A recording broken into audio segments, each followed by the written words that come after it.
Hi guys, welcome back to our channel. This is Love, Marriage, Sex with Tia and Tia. We want to dive right into it and talk about the importance of having friends of the opposite sex. Why is that important? Is it important? Is it necessary? It's Tia and Tia. So I think it is important because there's no place you would learn the pattern of men Or women. I'm talking from my part.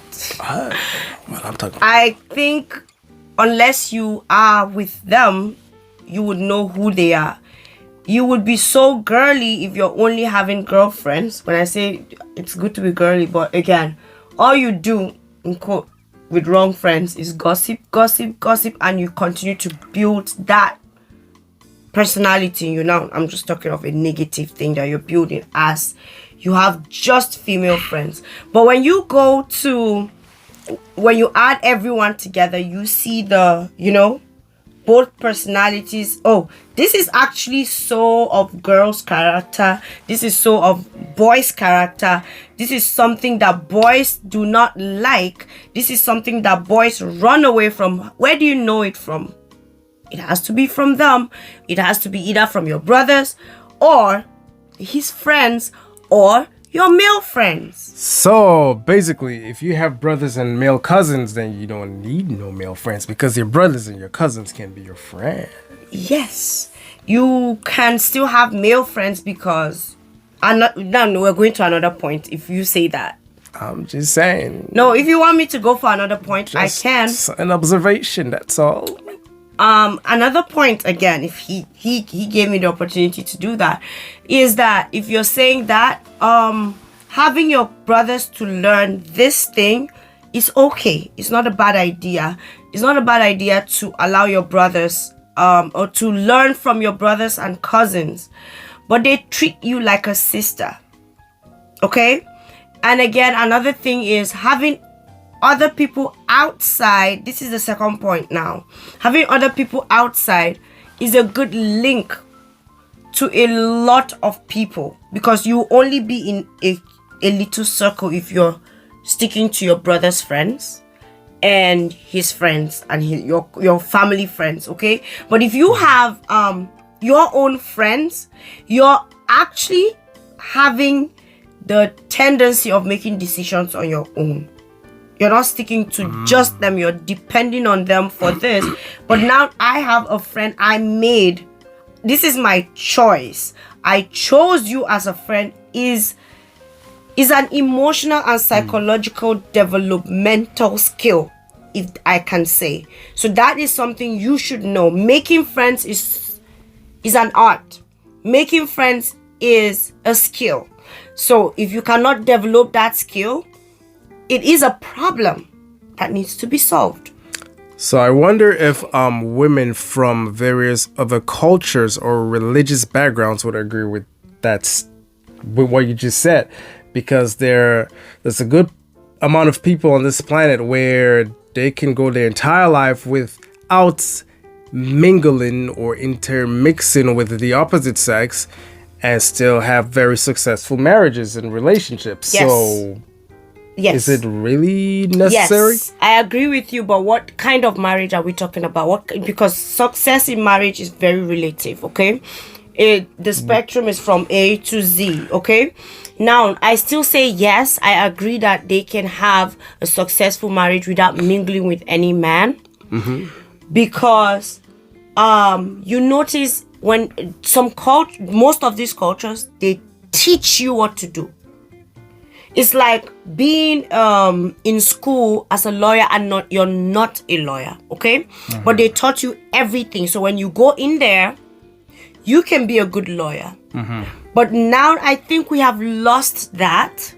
You barely see women being taught. If you're talking about marriage, and remember when I was much younger, my mom, when you go to your husband's house, and I think many people do not like that now. It's not something you should always be saying to your children. It's like you're made for your husband's house, and that's the side effect of that. Mm-hmm. So we don't teach, or they don't teach younger people being wives anymore. Do you understand? But when you go to these cultures that do not intermingle with men, they are taught what to do, how to do this. When you go there, this is what you should do. It might be wrong, it might be right, but they still teach you something. I know for sure there are cultures that even teach you the for sex, like sex ed, not necessarily sex ed, how to do this, how to do that, how to arouse your husband, because you had no idea, and you get married at the age of 13. They teach you these things. So I think it is different. You don't come in with this culture that are doing something to cater for that, and a culture that does nothing about it, and you cannot do anything for yourself. However, I still would love the fact that you make friends for yourself, because it still brings about you having the ability to choose. Do not blame anybody for choosing for you. I have seen people that after 10 years of marriage, 20 years of marriage, they're like, this is the person that did this to me. And so in the first question I asked you, I think you answered it. And another key piece to it is, if it's just your family that are your friends of the opposite sex, that is right. There's still certain things that you would and would not do just because of those borders that have been built. So the best of both worlds scenario is having your family relatives of the opposite sex as well as non-family, non-relatives of the opposite sex. I think you get the full grand scale of everything.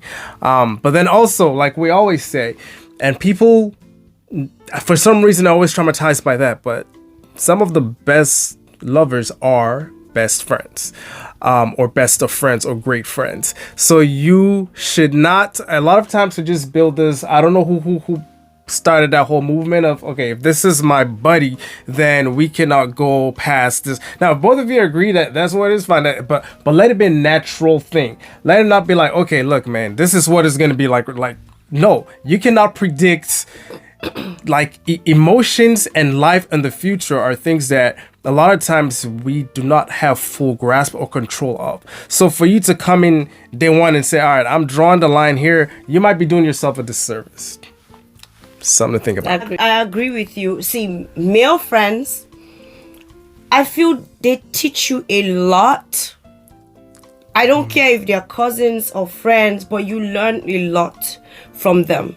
Now, I'm not saying stay away from females. No, have a balance of everything. You would learn from them. You would hear what they have to say about every kind of woman. This is what I don't like about them. And again, another thing I would say, it teaches you self-control. You need to know yourself. If you're away from men, you don't even know if you can control yourself when you are with a man, because you have not been with them. It does not make you someone, you flee, but you need to know your level until you are with them before you can learn to amp your level of self-control, or your art, or learning the skill of drawing your boundaries or setting your boundaries. These are things that you need to practice. You need to set your boundaries on friends. And if you do not have them, you do not know that you need to set boundaries on anyone because just like you rightly said, cousins, there's that boundary already set by the relationship there, okay? But if there's no boundaries, you have to make those boundaries yourself.